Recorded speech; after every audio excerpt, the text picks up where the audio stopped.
કરતા હતા। હમણાં એમને મેં કવર દાન દક્ષિણા પૂજ્ય બાપુએ કીધું ને કે ભાઈ હનુમાન જયંતિ પર 7000 કિલોનો એક લાડુ,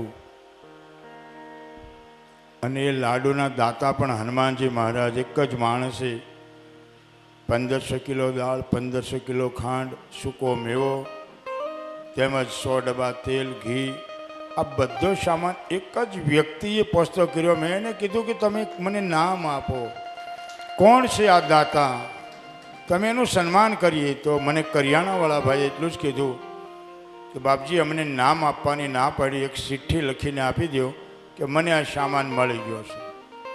મારી દરેક મીડિયા ચેનલોવાળાને મેં ઇન્ટરવ્યૂમાં આ જ કીધું કે અમારા દરેક કાર્યમાં હનુમાનજી મહારાજ હોય। આ યજમાનના દાતા હનુમાનજી મહારાજ છે, કથાના દાતા પણ હનુમાનજી